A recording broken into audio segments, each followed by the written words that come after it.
Alright guys, so now that we've created a save method, let's create a load method. Public void load string file path. Again, very minimal error checking.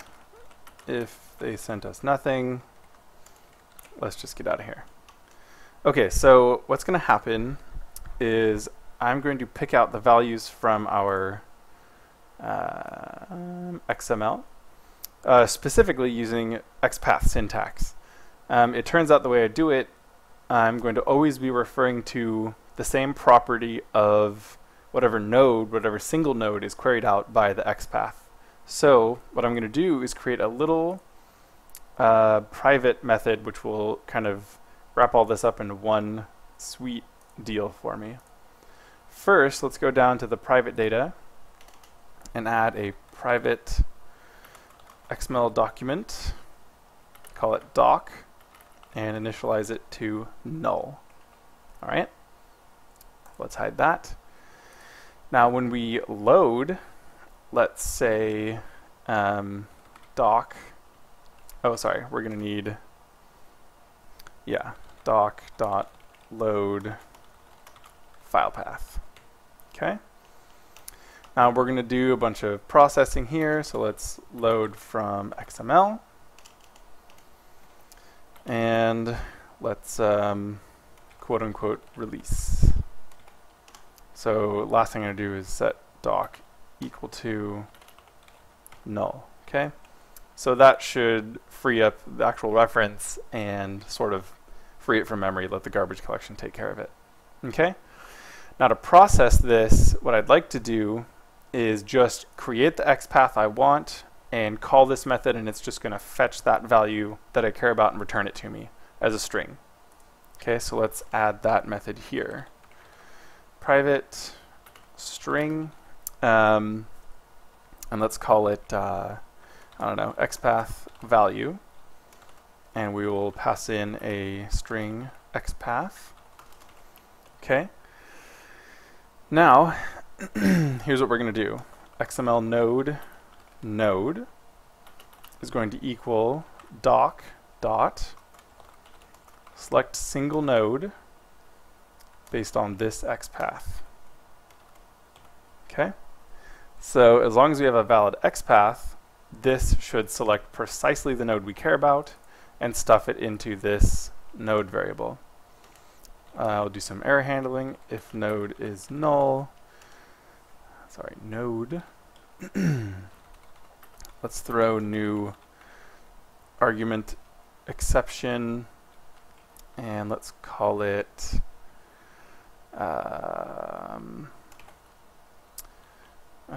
cannot find specified node, and then the parameter name, we'll just give it the XPath.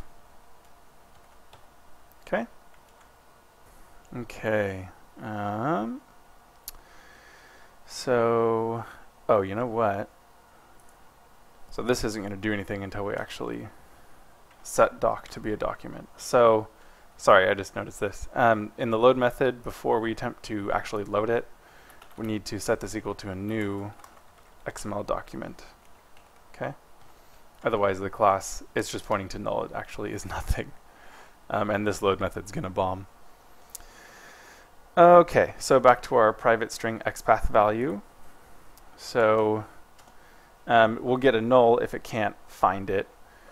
And if that's the case, then we'll just throw this particular error. But assuming that's not the case, what we want to return is node.inner text. Okay. It turns out if I've selected an attribute node, which I'm going to when I want to get, let's say, the type for the layer here, or the bias for one of these nodes here, I'm actually going to get the inner text of the bias attribute node, of the element node, etc. And when I'm referring to the axon node, its inner text will in fact be this, right? The string portion. So pulling out the node inner text property is going to work all the time. Okay. So now let's begin loading from XML. So let's make some variables here. Let's get a string base path, initialize that to nothing. Node path is nothing. These we're going to use in the future, and we'll need a double, call it value, and we will use those shortly. Okay, so let's do the following. Let's do some quick validation. So if XPath value of this XPath, actually we don't need that, neural network, the attribute node called type, right? If that is not equal to back propagation, then I'm obviously not opening up an XML that is of type backpropagation, right? It's an XML for something else entirely, or not a backpropagation type network. So this makes sure that it should at least have the structure that we expect. Okay, so now let's start picking stuff out. So name, that's our name variable, is going to equal XPath value of, quotation mark, neural network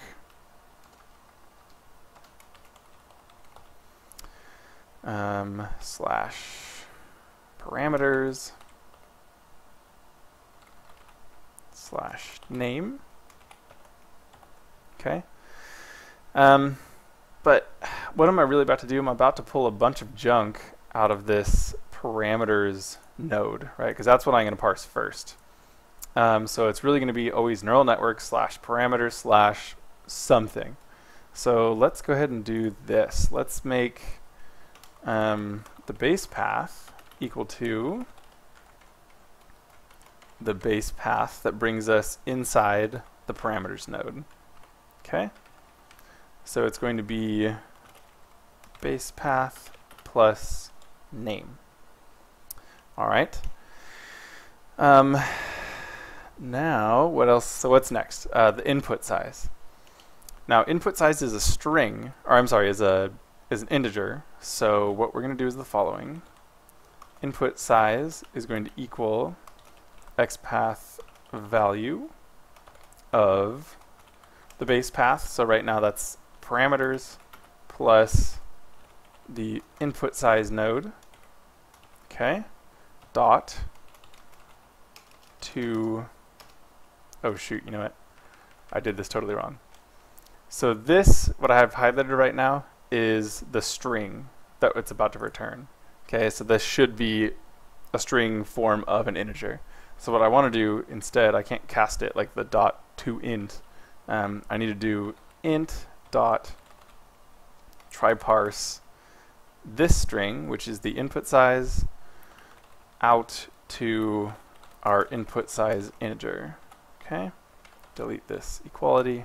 Sorry about that. This is what we want to do. Int as the object dot try parse method. Try and parse this string, which should be the string with the character 1. Try and parse that into an integer and stuff it into input size. Okay? So hopefully that works. What else do I need? Int dot try parse. It's going to help you. I have sort of a cheat sheet on the side, but it's going to help you a lot if you have this XML open sitting over here, sort of off the screen in your case, because it makes it nice to look at and say, oh, here's the exact XPath I need. Okay, so XPath value, once again, base path plus, let's load the layer count. Okay, and parse that into the integer layer count. Okay, now what we're going to need to do now, if you refer to your XML, is we're actually going to need to go through this layers element, which will have a variable number of layer nodes here. And I'm actually going to need to stuff these into our arrays, but when we're loading this for the first time, our arrays aren't yet dimensioned. So let's go ahead and do that right now. So layer size is going to equal a new integer array of size layer count. All right. Transfer function array is going to equal a new transfer function array of size layer count. Okay. So now those just got dimensioned, and I should have those values because I should have just parsed them here. And now let's load them explicitly. So for int L equals 0, L is less than layer count L++. Let's do the following. What I really want to do is cut out as much typing as possible. So since now I'm going to be inside neural network /parameters /layers, let's go ahead and, in fact, you know what, I'll be all the way into layers /layer. So let's get all of that taken care of in the base path. So let's set the base path equal to this block.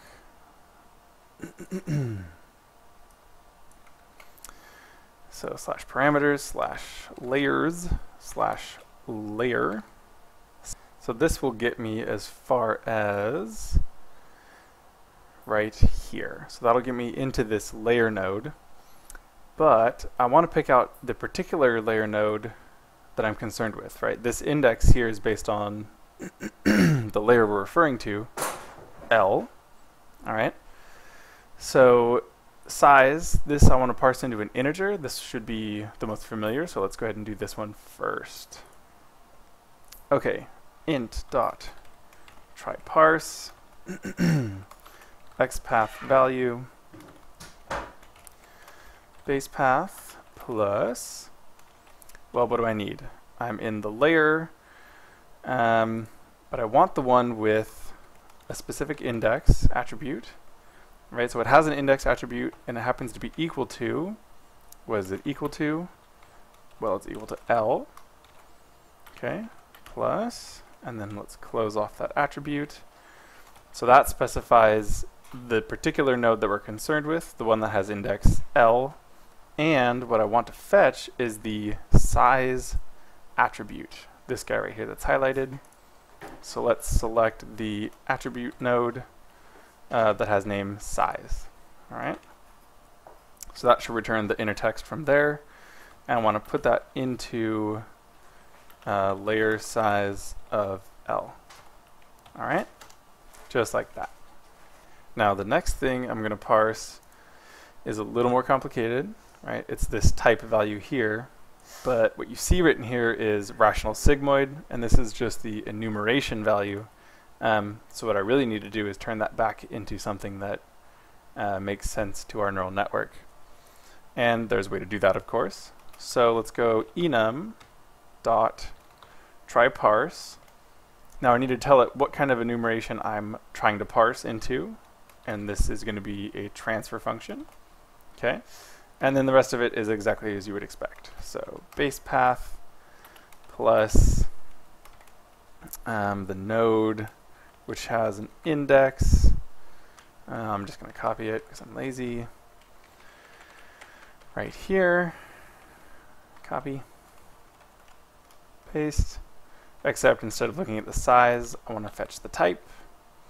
I want to put that into our transfer function array for layer L.